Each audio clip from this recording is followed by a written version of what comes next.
beres ngampus nih, udah rapi kan gue? Iya, rapi banget. Mau kemana emang? Mau ngajak lo, gantian. Kemana sih? Kemana Tapi sih? dapet baju lo kurang rapi nih, gak serapi gue. Ganti baju dulu, Gi. Ya udah, gue ganti baju dulu ya. Ntar ya, Ya, mundur dulu ya. gue gak mau lihat. Ya, 1, 3. Yeay. Nah, kalau rapi gini kan enak. Ya. Gue jadi enak ngajak kemana-mana. Oke. Yaudah, kita jalan ya. Lo gak boleh tahu tempatnya nih. Ya. Karena surprise.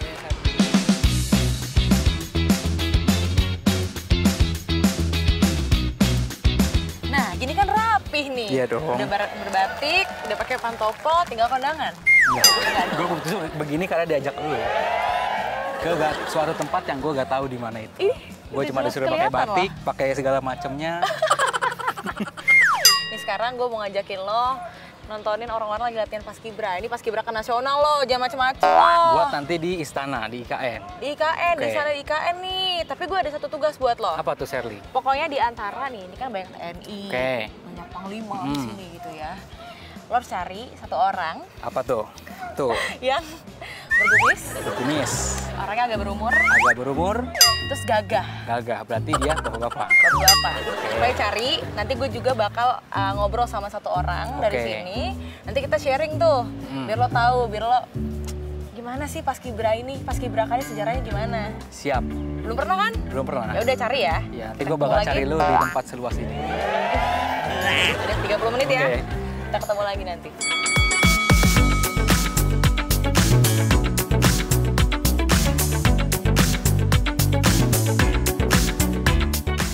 Kak, ini kita lagi di pemusatan ya, Kak. Kalau Kak Toto ini kalau nggak salah angkatan berapa ya, Kak? Ini Mas Farisan, Paskibraka. Iya. Paskibraka Nasional tahun 75, Mas. Kalau tahun 75 Ya. berarti itu udah kira-kira udah belasan atau puluhan tahun yang lalu. Itu kalau perbedaannya antara yang Paskibraka tahun 75 sama tahun sekarang itu kayak gimana tuh, Kak, bedanya? Kalau dengan sekarang mungkin perbedaan karena sekarang Iya, akan iya. direncanakan ke IKN ya, Mas Oke, ya. iya, iya. Tapi kalau dengan tahun 2023 sampai tahun 1969 sama, formasinya sama kan di Istana Merdeka. Oke, iya, gitu, iya. ya. Tapi kalau dari segi latihannya atau kayak gimana itu ada perbedaan atau enggak tuh, Kak? Kalau artinya sama saja, Mas. Iya. Karena kita menerapkan dengan sistem desa bahagia. Iya, iya. Di situ ada pendekatan ya antara adik dan kakak, Oke, iya. antara pamong dan pembina gitu sih. Jadi kehidupannya kehidupan yang asih, asah dan asuh gitu, Mas. Ya. Kan kalau nggak salah tahun 75 itu kan kita masih apa bisa diibaratkan masih baru-baru lah, Kak, Pak. Kalau kayak gitu dulu Bapak dididiknya sama siapa ya? Kalau Paskibraka itu sebetulnya embrionya tahun 46, Mas. Oh iya iya. 46 di Yogyakarta. Oh, tahun 66 berarti. Iya, iya, iya. Jadi pada saat di Jogja ada ibu kota pindah di Jogja oleh Presiden Soekarno, Kak Mutahar. Iya, Kak iya. Mutahar ini seorang ajudan Pak Presiden, Karno, iya. ya, diberi kepercayaan untuk mempersiapkan upacara detik-detik proklamasi. Nah, beliau memilih 5 orang yang mewakili Indonesia bagian Barat, Indonesia bagian Tengah, dan Indonesia bagian Timur. Yang melambangkan 5 itu Pancasila. Berarti ini dari pemuda-pemuda juga Pemuda ya? yang kebetulan pada waktu itu belajar di Yogyakarta. Oh iya, oke, Ya, oke. seperti itu. Nah, dari situlah dididik oleh Kak Mutahar ya, dan pengibaran di Jogja itu dari tahun 46 sampai 49. Iya, karena kan berhubung Ibu kota ya. ibu kota Nah, di sana, baru tahun ya. tahun 50 ibu kota pindah ke Jogja, maka pengibarannya di Istana Merdeka Jakarta. Tapi kalau di Jakarta juga formasinya masih sama kayak gitu ya, Kak? Nah, belum masih. Nah, formasi 17.845 itu baru tahun 67. Jadi mana Pak Soeharto? Iya, Iya, eranya Pak Pak Soeharto Soeharto, iya, ya, iya, 67 sampai sekarang begitu. Iya, iya. Berarti jadi Bapak ini dulu bisa dibilang diajarin langsung oleh sama Pak Mutahar tadi ya, Pak? Ya, alhamdulillah kami tahun 75 ini masih dibimbing, dilatih oleh Kak Mutahar, Kak Idik Sulaiman, Oh, iya, Bunda Bunakim ya, dan satu lagi ya, namanya Kak Darminto, itu Iya, ahli-ahli bendera itu. Nah, pendekatannya begitu enak ya, nggak ada bentakan-bentakan, tapi karena kewibawaan beliau sebagai seorang yang diminta oleh Presiden Soekarno untuk menciptakan Paskibraka itu jadi masuk gitu. Iya. Mas. Ya. Pak Mutahar ini latarnya dari militer juga atau Bukan, sipil? dari Kepanduan. Oh, dari Kepanduan, dari Kepanduan, Pramuka iya. gitu ya? Iya, Oh, dari iya, Pramuka, iya, iya. iya. Jadi bisa dibilang Pak Mutahar ini yang membuat desain Paskibraka nasional yang seperti sekarang ya Pak? Kak Mutahar bersama dengan Kak Idik Sulaiman. Oh iya Kak Idik Sulaiman, iya. Di sana seorang pembina, seorang sarjana dari seni rupa ITB. Nah, dialah yang menciptakan lambang-lambang Paskibraka. Ada terate, ya. Salah satunya seperti itu. Ya.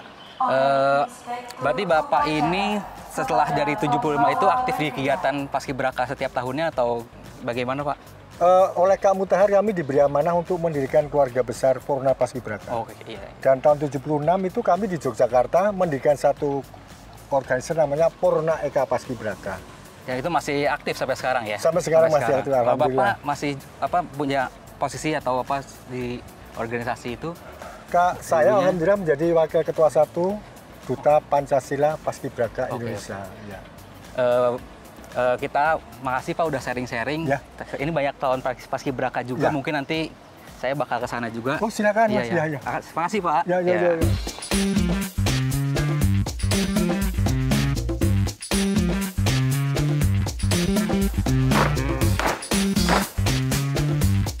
Halo Karima, apa kabar? Halo Shirley, baik. Iya, Semoga apa sukses kabar? dan sehat selalu ya. Iya. Yang pertama, makasih banget udah ngebolehin Shirley dan juga tadi teman Shirley ada Fahri untuk main-main ngelihat adik-adik Capaska latihan nih. Iya. Karena kan udah mau mendekati pengibaran ya, pengibaran bendera pada tanggal 17 nanti. Nah, untuk pada tanggal 17 nanti itu kan itu bakal ada pengibaran di IKN ya. Nah, itu gimana Kak sampai sejauh ini persiapannya? Ya, persiapannya tentu saja kami sudah melaksanakan survei dulu ke Nusantara ya. Baik dari sisi lapangan, kemudian membuat mock-up-nya di sini, kemudian juga melihat situasi cuacanya, sehingga adik-adik dipersiapkan bukan saja paham mengenai layout daripada lapangan upacara, tetapi juga adik-adik disiapkan fisik dan mentalnya untuk menghadapi cuaca yang barangkali berbeda dengan suhu di Jakarta, seperti itu. Pasti berbeda ya? Iya. Di Jakarta aja sudah panas banget, biasa kan di istana gitu ya. Iya. Nanti bakal ke Nusantara, ibu kota baru, ibu kota Nusantara. Iya, betul. Wah, Jadi luar biasa banget. adik-adik kan biasanya kalau datang dari daerah ke sini ya udah di Jakarta lah bertugasnya. Ini kan berarti harus ada manajemen perpindahan ya. Bagaimana dari Jakarta ke Nusantara, lalu nanti kembali lagi ke Jakarta dan baru kembali ke daerah masing-masing. Jadi ada proses yang harus memang kita tata supaya bisa berjalan dengan lancar semuanya. Oke. Gitu. Berarti dari awal boleh cerita sedikit ya terkait dengan ini kan adik-adik Capaska, ini kan dari seluruh provinsi Ya. di Indonesia. Ada Ya. 38 provinsi ya, Kak Rima. Nah, itu dari proses awal seleksi sampai akhirnya masuk ke pemusatan atau asrama nih kayak gimana sih Kak Rima? Iya, jadi kami sejak tahun 2022 kan memperoleh mandat melalui Peraturan Presiden nomor 51 tahun 2022. Di Peraturan Presiden tersebut, BPIP mengkoordinasikan secara nasional dan melaksanakan pada tingkat pusat program Paskibraka. Sehingga kami membuat standar bagaimana proses seleksi ataupun perekrutan daripada calon-calon Paskibraka. Jadi sejak Januari kami sudah melaksanakan BIMTEK ya bagi daerah dan kemudian juga menyampaikan apa saja menjadi persyaratan dan memudahkan bagi adik-adik karena kami menerapkan aplikasi transparansi Paskibraka. Itu yang baru ya? Ya, itu sejak tahun 2022 kami terapkan. Maksudnya supaya seluruh Paskibraka di seluruh Indonesia calon-calonnya ini bisa mendaftar dengan mudah. Dan jangan takut gitu ya karena semuanya bisa kita lihat, kita monitor, tidak akan ada data yang tiba-tiba hilang atau tiba-tiba ada calon yang masuk gitu ya. Semuanya dilihat dan ada bukti-buktinya di sana. Persyaratannya harus terpenuhi dan di jaring mereka ini kan secara berjenjang bertahap ya, dari mulai sekolah mereka sudah direkomendasikan oleh sekolahnya, kemudian mendapat izin dari orang tua. Setelah itu mereka mengikuti seleksi. Biasanya sebelum ke kabupaten kota pun di beberapa daerah ada proses seleksi dulu karena jumlah pesertanya cukup banyak. Seperti tahun ini ada 153.000. 153.000 Ya, calon Paskibraka yang mendaftar melalui aplikasi transparansi Paskibraka. Dan itu pun beberapa daerah sudah melalui proses seleksi dulu secara manual sebelum masuk ke kabupaten kota. Nah, dari kabupaten kota kemudian menempuh seleksi ya.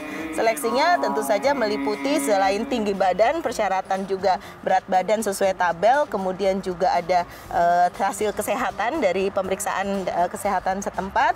Kemudian mereka mengikuti tahap seleksi yang terdiri dari tes Pancasila wawasan kebangsaan, kemudian ada tes intelijensia umum, kemudian ada PBB kesamaan kepesertaan, kemudian juga ada wawancara, psikotes ya, dan juga minat bakat. Nah, itu semuanya dipilih mana yang memenuhi persyaratan dan terbaik. Setelah itu dikirimkan beberapa calon itu ke provinsi untuk mengikuti di tahap provinsi. Proses yang sama. Nah, di provinsi kemudian dipilih lagi untuk yang ke pusat. 2 orang ya, putra dan putri Iya, dan terbaik di tingkat pusat provinsi. kami bawa ke Jakarta proses verifikasi. Biasanya kami pada saat di provinsi sudah langsung melakukan juga rekrutmen untuk pusat. Nah, mulai tahun ini, tahun 2024, maka apa yang sudah dilaksanakan di provinsi kami bawa calon-calonnya ke Jakarta diverifikasi lagi.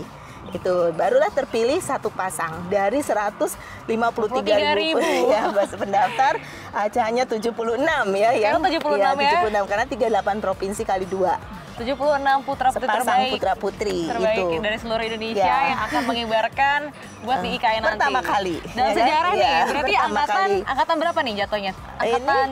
Angkatan kalau dari mana ngitungnya? Ya kan? Kalau adik-adik ini gimana sih nyebutnya angkatan berapa sih? Ya, kalau disebutnya dari pasukan pengerek kan sebetulnya kita ada dulu namanya pasukan pengerek bendera.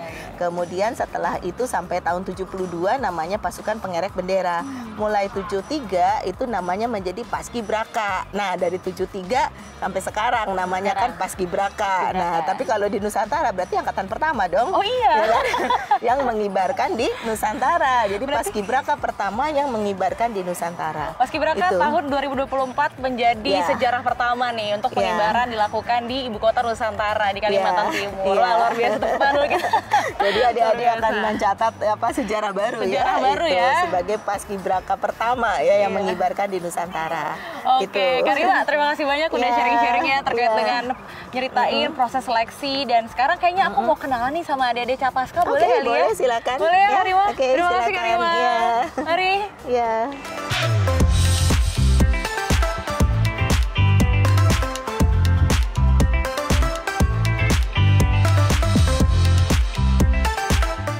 Wah, ada Sherly tuh.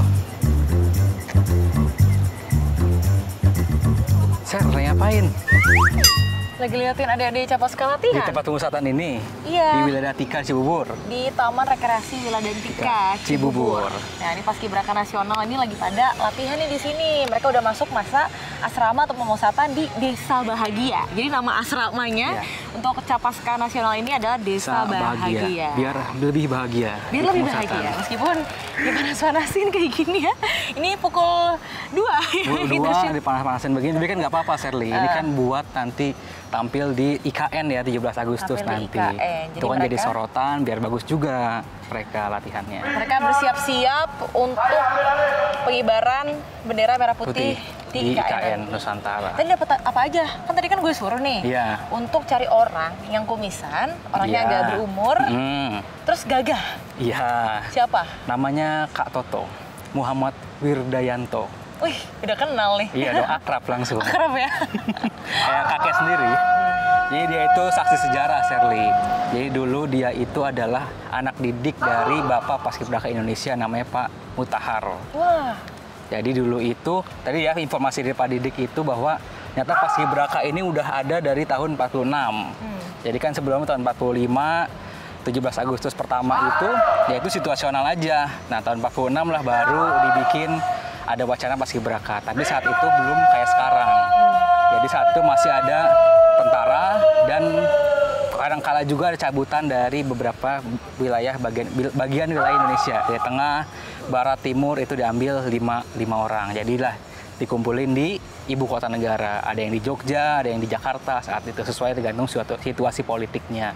Tapi kata Pak Toto, Soekarno juga saat itu ingin dari setiap provinsi di Indonesia diambil 3 pemuda, 2 pemudi untuk tampil di Istana 17 Agustus. Tapi karena satu dan lain hal itu gak bisa terjadi, baru terwujud tahun 67 tadi, Sherly, begitu. oh, jadi 67 itu sekalian juga adanya formasi yang kayak sekarang ya, yang masih bertahan sampai sekarang. Iya. Formasi 17, 8, dan 45. Nah, tahu gak 17 itu apa, Fahri? Apa tuh, Sherly? Masih pernah nggak tahu? Itu barisannya 17 orang, 8 orang, empatnya 45. Nih pemirsa, saya tunjukin dikit ya. Iya. Nih, ini pasukan 17 nih. Jadi mereka itu pasukan yang mengawal pasukan 8. Nah, pasukan 8 itu di depannya tuh mereka yang akan mengibarkan bendera merah putih gitu. Betul. Nah, pasukan 8 ini ada pembawa baki yang menjadi sorotan biasanya. Terus ada pengawal baki itu Iya. ada cewek lagi biasanya satu di belakang. Yang belakangnya ya. Sama kibra. Iya. Nah, di belakang kibra itu nanti ada pas pampres juga. Sama kayak pasukan 45. Nah, kalau pasukan 45 nih Fahri, pasukan 45 tuh sekarang kalau informasi yang kami tanya-tanya di sini tadi ya, pasukan 45 itu diisi sama pas pampres. Dari tentara berarti. Dari tentara, campuran ya kalau pas Iya. pampres ya. Nah, kalau zaman dulu tuh sebenarnya pada zaman-zaman Soekarno pada waktu itu ya, pada tahun yang sama, dulu tuh pengen diisinya sama Akabri. Mahasiswa, Akademi. iya. Iya, mahasiswa kan, iya. Akademi ABRI itu. Iya, Magelang. Cuman akhirnya nggak terlaksana, akhirnya sampai sekarang sama pas pampres. Gitu. Dulu itu kan namanya bukan pasukan pengibar bendera, tapi pengerek, tau gak? Nah, baru tahu tuh. Iya, jadi di zaman Soekarno, zaman Soeharto itu namanya mengerek bendera. Karena kan dikerek benderanya, ngikutin gitu. Terus juga ngomong-ngomong baki, gue jadi inget Sherly. Dulu itu ada mantan presiden kita, tahu gak yang bawa baki itu siapa? Yang dulu sempat di masa mudanya jadi pembawa baki bendera. Kayak tahu sih, soalnya kan Apa presiden tuh? perempuan satu doang. Iya, ketahuan dong ya. Ibu Megawati tahun 50 itu pernah jadi pembawa baki. Dan makanya kadang tuh kalau misalnya kita nonton 17 Agustusan, pembawa baki itu jadi sorotan kan. Nah, siapa tahu di masa depannya ada yang jadi presiden kayak Ibu Mega. Itu kan jadi ikonik tuh. Dulu pembawa baki istana, kini di podium istana berdirinya gitu. Tapi unik banget loh Fahri, karena tadi kan aku ngobrol sama Karima ya. Iya, Karima adalah wakil ketua BPIP. Iya. BPIP adalah Badan Pembinaan Ideologi Pancasila. Itu adalah salah satu yang sekarang mengelola untuk Paskibraka. Iya. Jadi untuk tahapannya tuh panjang banget mereka. Aku kalau jadi mereka aku nggak kebayang sih capek apa. Karena seleksinya tuh benar-benar dari nol, dari kabupaten ke kota, ke provinsi, baru ke nasional. Nah di nasional lagi kan Berarti itu kan yang di nasional itu udah benar-benar terlatih ya? harusnya sudah ya, harusnya sudah Karena kan terlatih. ditempa di tingkat daerah, pastinya harusnya udah terlatih di sini. Nah ini sekarang ada 76 orang, ada 76 Iya. putra-putri bangsa dari 38 provinsi. Provinsi. Awalnya tuh mereka yang mendaftar ya Iya. untuk menjadi paskibraka nasional ini ada 158.000 orang. Gila banget banget. 153, sorry. Banyak banget ya. 153.000 orang. Itu pakai lamaran kertas tuh gimana tuh? Enggak. Jadi diseleksi di kota atau kabupatennya masing-masing Iya. dulu. Nanti bertahap lagi sampai akhirnya mereka disatukan tanggal 12 Juli nih, Juli kemarin, 2024. Tapi yang gue dengar katanya sekarang pakai sistem digital ya, Iya. transparan, biar transparan. Jadi nggak, yang kata gue tadi nggak datang ke kantor bawa berkas. Oh enggak dong, enggak gitu dong.